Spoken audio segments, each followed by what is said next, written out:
সালমান শাহ হত্যা মামলায় ডনের গ্রেপ্তার এবং জামিন নামঞ্জুর, ফাঁসির দাবি জানালেন সুপারস্টার শাকিব খান। দর্শক বন্ধুরা, বিডি মিডিয়া নিউজে আপনাদের স্বাগতম। ঢাকাই চলচ্চিত্রের অমর নায়ক সালমান শাহর মৃত্যুর ২৯ বছর পরও কাটল না রহস্য। তবে এবার দীর্ঘ প্রতীক্ষিত হত্যা মামলায় এসেছে এক যুগান্তকারী মোড়। সালমান শাহ হত্যা মামলায় খলনায়ক অভিনেতা আশরাফুল হক ওরফে ডনকে গ্রেপ্তার করেছে পুলিশ। আদালত তার জামিন নামঞ্জুর করেছে। আর এই গ্রেপ্তারের পরেই নড়ে চড়ে বসেছে পুরো চলচ্চিত্র অঙ্গন। সুদূর আমেরিকা থেকে ডনের ফাঁসি দাবি করেছেন ঢালিউড কিং শাকিব খান।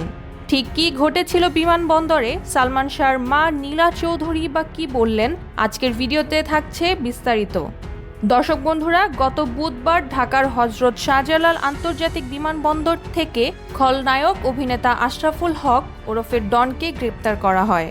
বিমানবন্দর থানার ভারপ্রাপ্ত কর্মকর্তা ওসি কামরুল হাসান তালুকদার জানান, ইমিগ্রেশন পুলিশের সহায়তায় ডনকে আটক করা হয়েছে। ডনকে গ্রেপ্তারের পর সিআইডির কাছে হস্তান্তর করা হয়।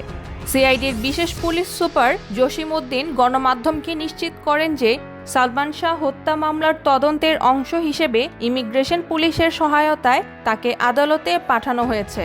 বিমানবন্দর থেকে গ্রেপ্তারের পর ডনকে আদালতে তোলা হয়।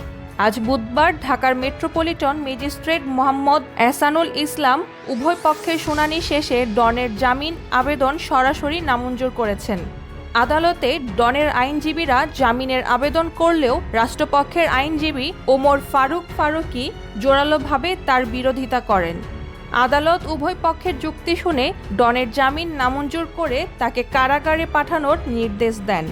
দীর্ঘ ২৯ বছর পর এই মামলার কোনো আসামির জামিন নামঞ্জুর হওয়ার ঘটনাকে একটি বড় অগ্রগতি হিসেবে দেখছেন আইনজীবীরা। দর্শক বন্ধুরা, এই চাঞ্চল্যকর গ্রেপ্তারের পর চুপ থাকতে পারেননি ঢালিউড কিং শাকিব খান। সালমান শাহর প্রতি অগাধ শ্রদ্ধা ও ভালোবাসা থেকে শাকিব খান এই ঘটনায় অত্যন্ত ক্ষুব্ধ প্রতিক্রিয়া প্রকাশ করেছেন। শাকিব খান সাফ জানিয়ে দিয়েছেন, নায়ক সালমান শাহকে যে বা যারা হত্যা করেছে তাদের কঠোর শাস্তি এবং সর্বোচ্চ শাস্তি দিতে হবে। তিনি ডনের কঠোর বিচার দাবি করে বলেন, এ দেশে কোটি কোটি মানুষের হৃদয়ে সালমান শাহ অমর হয়ে আছেন, আর তার খুনিদের কোনোভাবেই ছাড় দেওয়া যাবে না। শাকিবের এই হুঙ্কার চলচ্চিত্র পাড়ায় নতুন এক আলোচনার জন্ম দিয়েছে। দর্শক বন্ধুরা, ডন গ্রেপ্তারের পর নতুন করে মুখ খুলেছেন সালমান শাহর মা নীলা চৌধুরী। কথা বলতে বলতে তিনি কান্নায় ভেঙে পড়েন। তিনি বলেন, ডন সবসময় নিজেকে সালমান শাহর বন্ধু বলে দাবি করত, যা সম্পূর্ণ মিথ্যা।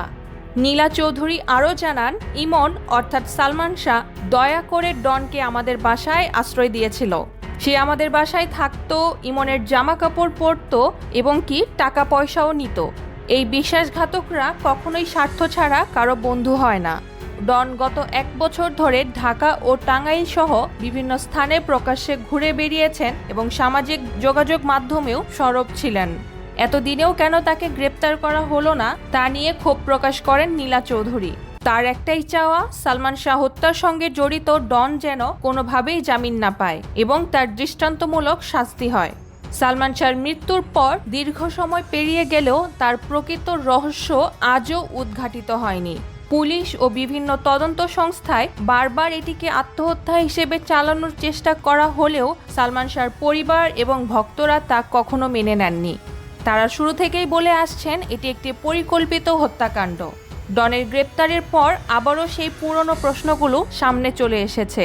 এতদিন ধরে ডন প্রকাশ্যে ঘুরে বেড়ালেও কেন তাকে আইনের আওতায় আনা হয়নি তা নিয়ে প্রশ্ন তুলছেন অনেকেই। ডনের প্রশ্রয়দাতাদের মুখোশ কি তবে এবার উন্মোচিত হবে? ভক্তদের মনে একটাই প্রশ্ন, তাহলে কি সত্যি এবার মিলবে সালমান শাহ হত্যার আসল রহস্যের সন্ধান?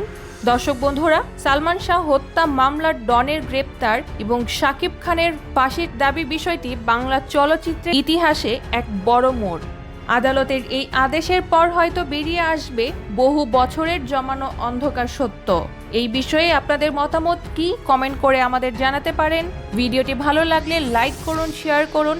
বিনোদন জগতের সব খবর সবার আগে পেতে আমাদের চ্যানেলটি সাবস্ক্রাইব করে আমাদের সঙ্গেই থাকুন। ধন্যবাদ।